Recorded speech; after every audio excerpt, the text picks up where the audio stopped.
Good morning, and thank you for joining us for a new episode in the museum's Facebook Live series. I'm your host, historian Edna Friedberg.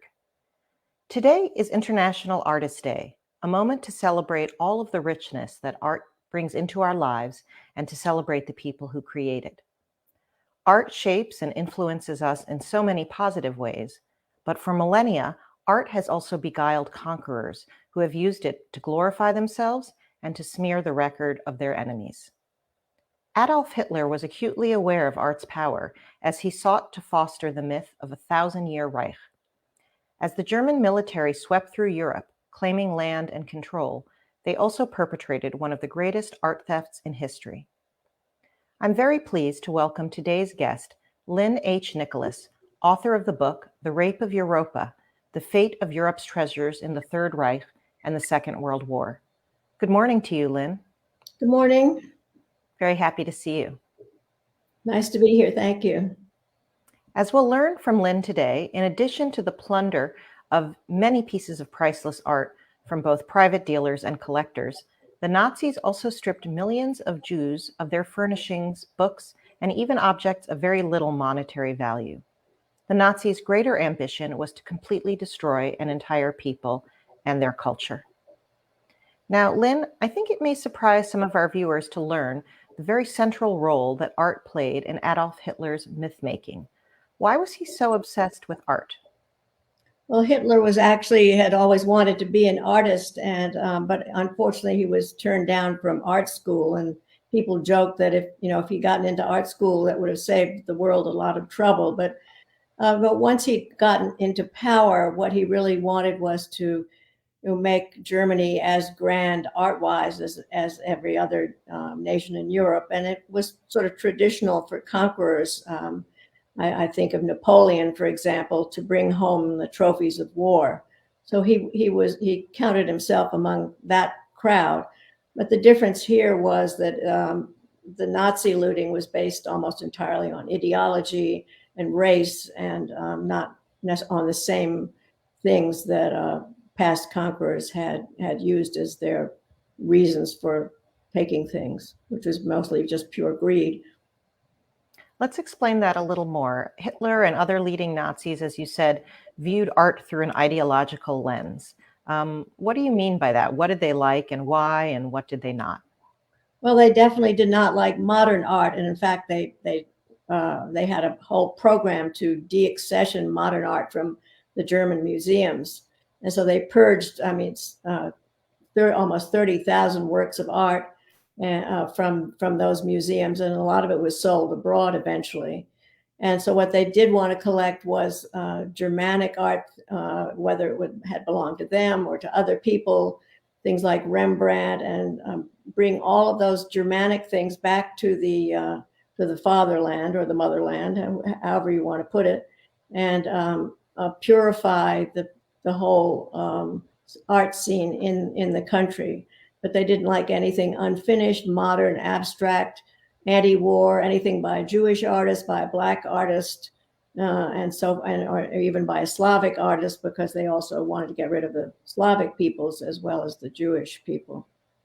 And this applied not only to visual arts like painting, but also to literature and music. I'm reminded that in the famous book burnings of April 1933, the Nazis also burned all kinds of artworks in addition to books by the same groups of so-called degenerate art creators, Jews, Black people, pacifists. Go ahead. Well, and I think they also burned sheet music of jazz, things written by Black musicians and things like that. So it was very, very racial. And the SS even had an archaeological branch which went all over the world looking for Germanic tribes and promoting them. And even Hitler thought that was a little extreme, but it is the reason why certain people were saved and certain artifacts were saved as opposed to others that were not. And sometimes the reasoning is quite complex about why that happened.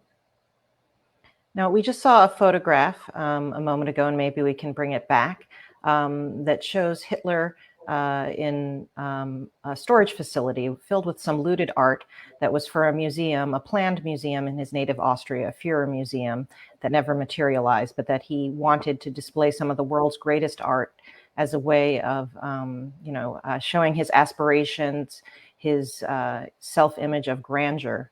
And over several years, top Nazi officials amassed massive collections of art, jewelry, sculpture. Let's take a look at some of the artworks that were stolen by the Nazis, both 3D materials and drawings and paintings.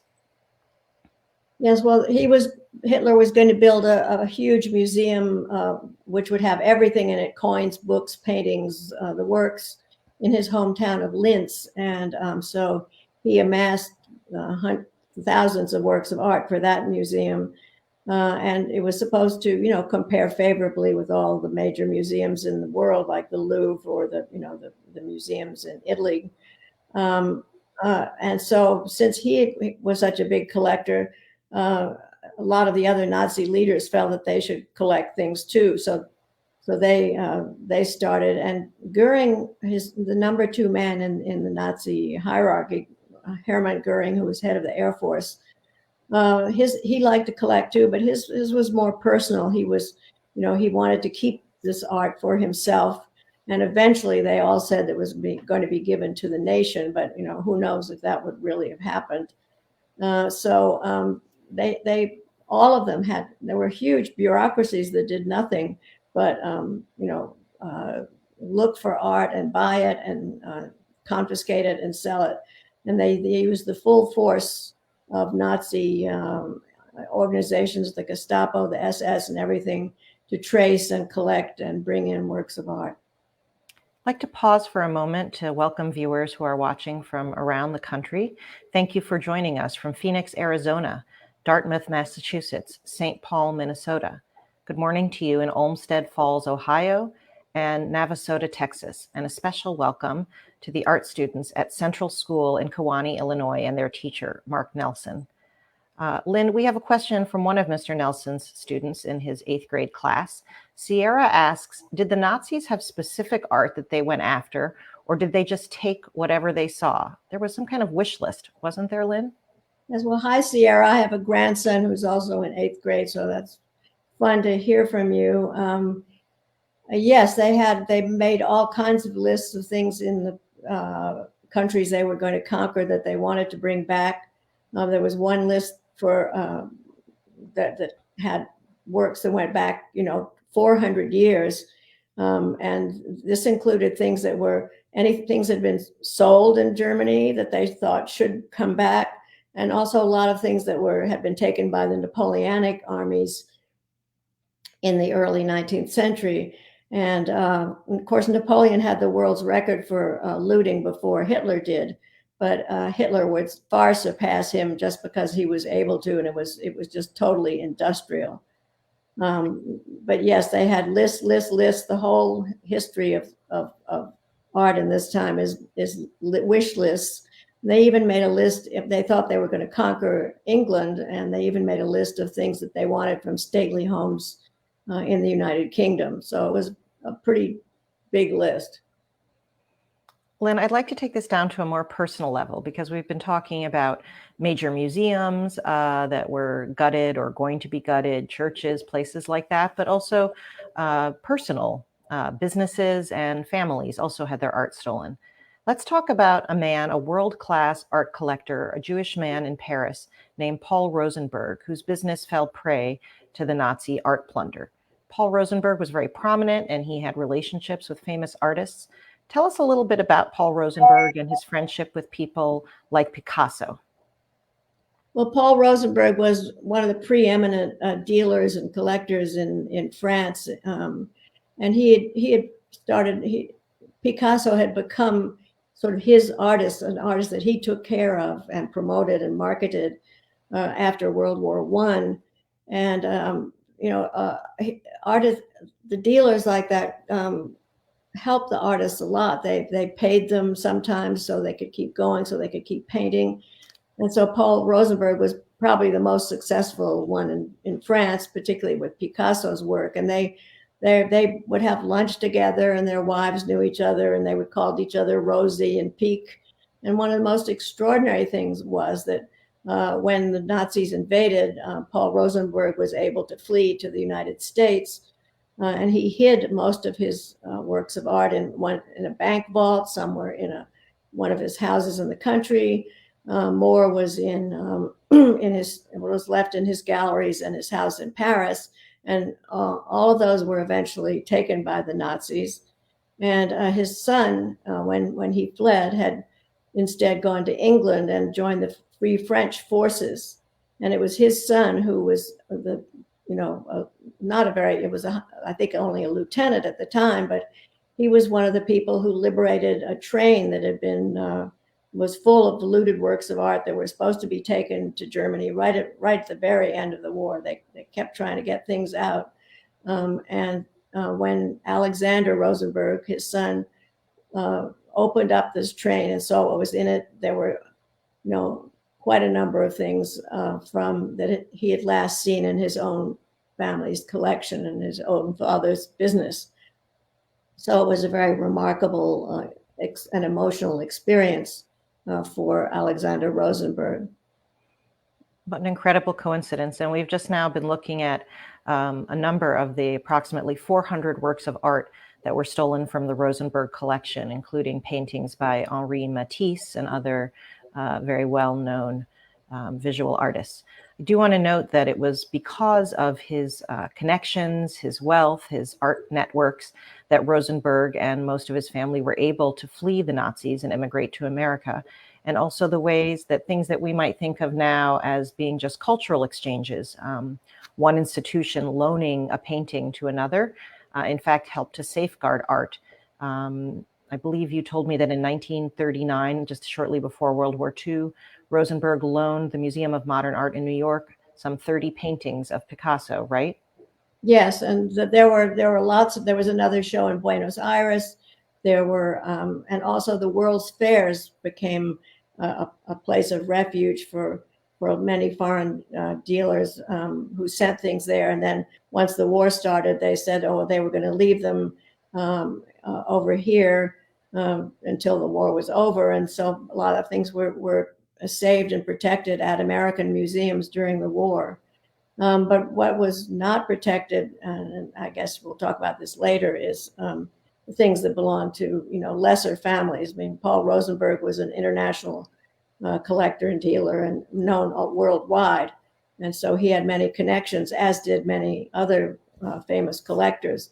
But for people who were not so prominent, it was not as easy. We have a truly international audience today, and we're very glad that you're watching. Welcome to viewers watching from the Philippines, Argentina, Brazil, Ireland, Australia, Germany, and Portugal. I think we have almost every possible time zone covered, so I won't try to say good morning or good afternoon. But Lynn, as you were just saying, thus far we really have talked just about kind of expensive, prominent, prestigious paintings and objects that would have obvious appeal and value. And the Nazis certainly believed that that kind of art did not belong in the hands of Jews, but they didn't stop there. As we know, their goal was to murder all Jews and to erase them from human memory. And we have a clip from a documentary film that shares a title with your book, The Rape of Europa, that demonstrates just how far their plan would go. In the clip that we'll watch, a Parisian Jewish man named Jacques Altman talks about how he was assigned to a forced labor station near the train station in Paris. And his job was to sort through confiscated Jewish belongings that then would be sent to German families. Let's have a listen. Là, c'était des détenus comme nous qui déchargeaient les camions. Les tableaux étaient triés. Il y avait des experts en tableaux avec nous. Ils triaient les tableaux. J'ai aussi aperçu parfois des officiers allemands qui venaient choisir tout ce qui les intéressait. Comme ils étaient certainement connaisseurs, ils choisissaient les tableaux de valeur. C'était une période très difficile. J'avais perdu toute ma famille, mes parents, tous mes frères. Nous étions une famille de 5 garçons. Un jour, j'ai reconnu des affaires de mes parents. Et là, j'ai vu les photos, j'ai vu nos meubles. Ça m'a fait comme un choc. Et parce que comme il y avait plein de valises, et j'ai ramené aussi des valises, j'ai pris une valise et j'ai rempli cette valise le maximum de photos.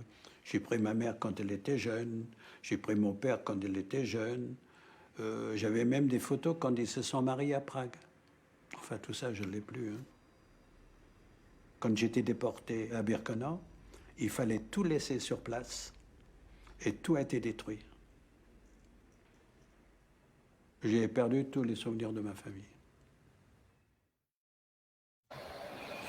It's very, very painful, I think, to listen to that clip and to imagine that feeling of violation for Jacques, already forced to work, and to find his intimate family memories just warehoused like that, to rescue them and then to lose them again. Lynn, you've shared with me that during your research, you came across a type of document that illustrates powerfully this kind of personal violation. Can you tell us about that inventory that you saw and the particular object that has stayed with you for many years in your head? Yes, well, I mean, I think I when I started doing this studying research, it's not a surprise that they took the prominent collections that were well-known, things that were in museums, things that were at the famous dealers. But then later in the war, they started something called the M-Action, and that was mobile action, which was aimed at just whole households. So they would, and this happened in a number of countries. It happened in Germany and also was a little earlier, but it happened particularly in France. And they would go into a house, and the Germans always had terrific records, and they would strip everything. And they kept very careful inventories and lists that are on this crumbling paper.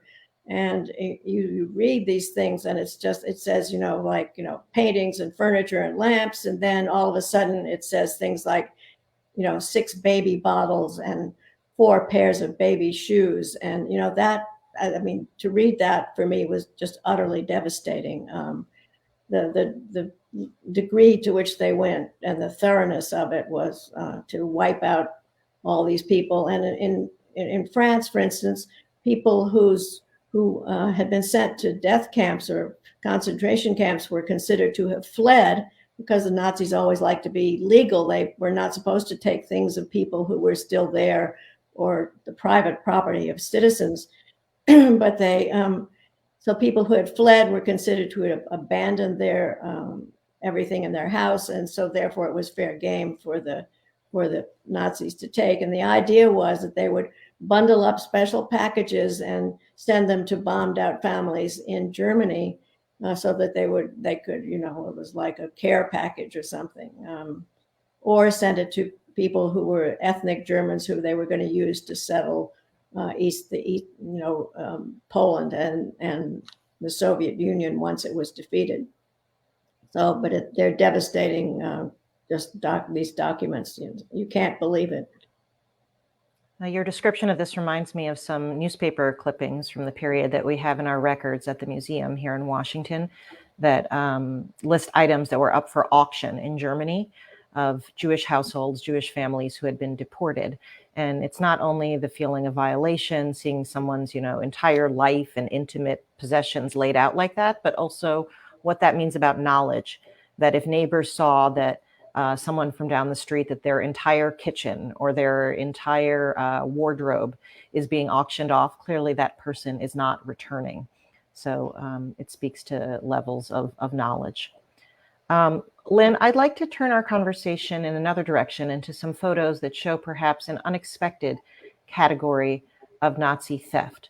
In a photograph we have, which is from shortly after the end of the war, we see a U.S. Army chaplain, Samuel Blinder, examining a pile of plundered and desecrated Torah scrolls, which is the holiest object of a Jewish congregation. It seems surprising that the Nazis would have kept such objects rather than just destroying them. How did this kind of looting and plunder play into Nazi ideology? Well, the Nazis were, very thorough, but they were also very had this peculiar thing that they were going to start a special institute of higher Judaic studies, so that I suppose once all the Jews had been eliminated from Germany and whatnot, they would still be able to research its history, the history of the Jewish people, and be warned, or be able to resist them or something before. But it's a very bizarre thing. Probably some of it would have been melted down, but basically they were going to have a sort of think tank, Jewish studies, a Judaic think tank, and that actually helped to preserve quite a lot of items, books. They had books, they had ritual objects, and everything you can think of, from robbing synagogues and people's houses.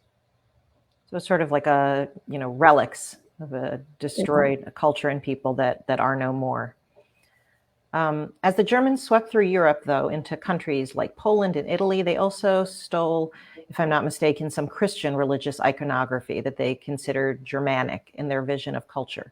Would you please explain to us a Nazi initiative called the ERR, why it's called that, and what its work was, particularly in occupied France? Well, the ERR was originally started by the sort of guru of the Nazi party, Alfred Rosenberg, who was not Jewish and was no relation to Paul Rosenberg. And he was head of the biggest Nazi newspaper. And the ERR's job originally was to, take documents from from anti-Nazi groups such as the communists and the socialists and the Freemasons, and sequester them or burn them. But in France, where the army was very conservative and believed in the rules of warfare, the regular German army, the ERR came under the control of Hermann Goering, who was the number 2 Nazi, next in line to be head of Germany after Hitler, and he used it as the agency that would do most of the looting in Paris. And when they were doing that, what did they do with the art? So they're picking it up from various places. Where did they store it? How did they know what they had? Well, the quantities were absolutely huge. I mean, we're talking about tens of thousands of paintings, and then not to mention all the other stuff. So they took over a smallish part of the Louvre Museum, a separate building called the Jeu de Paume, which had mostly foreign exhibitions and showed foreign modern art before the war. And they took that over completely, and everything was processed through there. Things were photographed, inventories were made, and then before the items were sent to Germany, or if they were degenerate art, modern art that the Nazis didn't like, then they were used to trade and barter for things that they did like, which were so often they would trade 16, 17 Matisses, Picassos, Van Goghs, things like that for one what turned out to be fake Titian. So the dealers who were working in this place and who knew all the art very well made out quite well. Now, Lynn, our members of our audience have been posting a lot of comments about the Hollywood movie, The Monuments Men. We were planning to discuss a French woman who is portrayed in the film. Tell us what factors made the real Rose Valland such a good spy? Well, Rose Valland was a staff member, I think some sort of a curator at the Louvre. And she was, she was certainly not glamorous the way that the star who plays her in the movie is, but she had little round glasses. She was kind of a gray figure, and she was part of the resistance, and she also spoke German, which the Germans didn't know. But the Louvre Museum persuaded the Germans to keep her on to just keep the museum running. She dealt with the maintenance man. She watered the potted palms, and actually, I just reminded myself last night that she had a little office right at the door of the Jeu de Paume, so she could see everything that was coming in. And so she would ask the truckers and things, what house it had come from or who it belonged to, and try to find out stuff that way.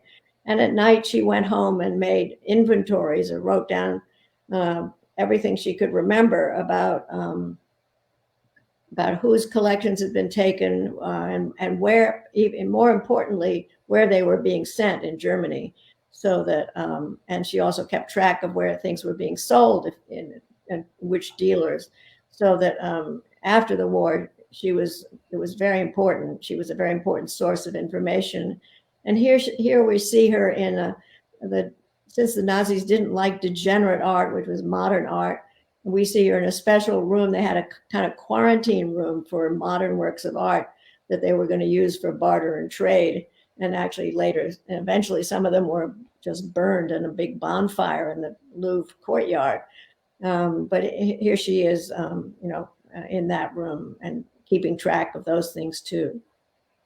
So the fact that she seemed kind of not important and didn't stand out, being underestimated, actually gave her more access, it sounds like.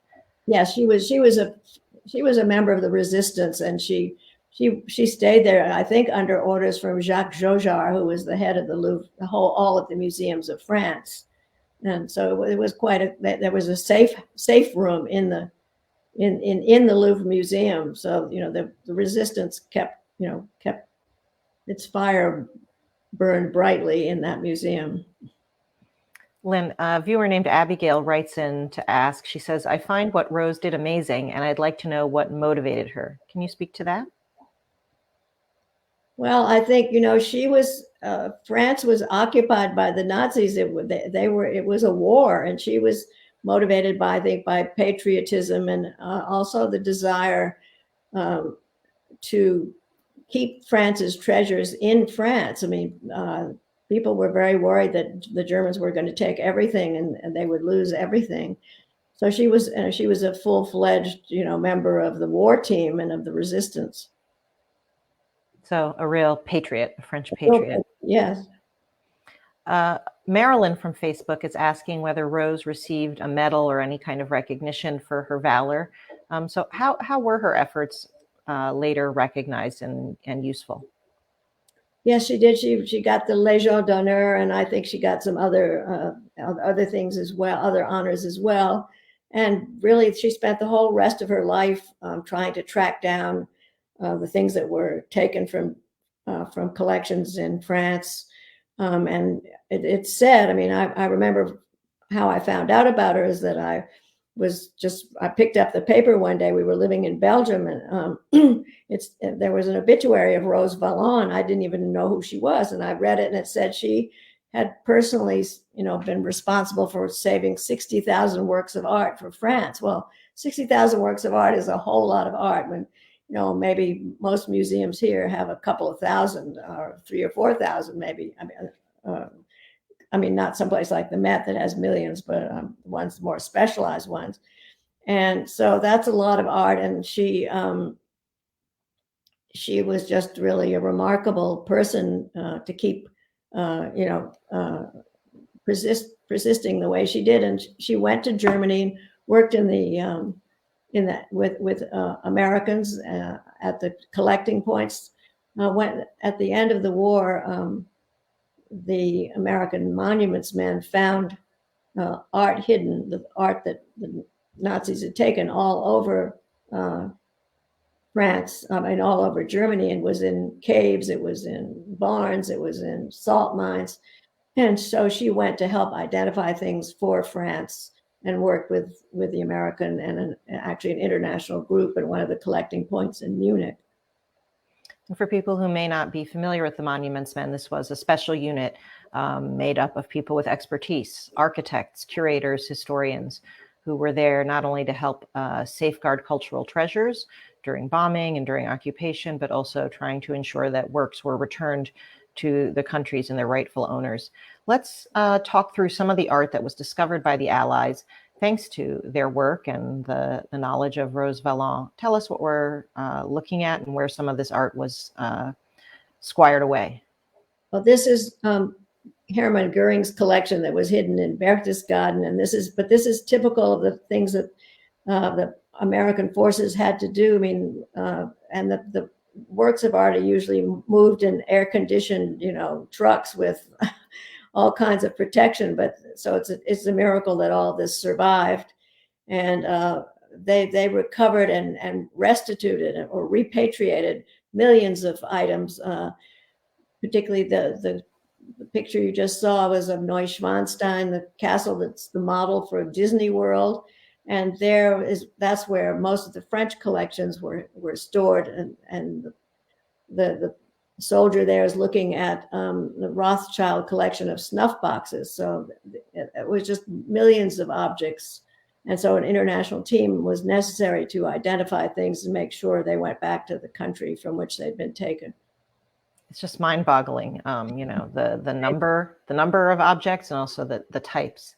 A viewer named Benjamin has written in to tell us about his great uncle, a man named Samuel Rand Goldberg, or Samuel Rand, who was one of Eisenhower's monuments men. And thank you, Benjamin, for watching and for telling us about your uncle.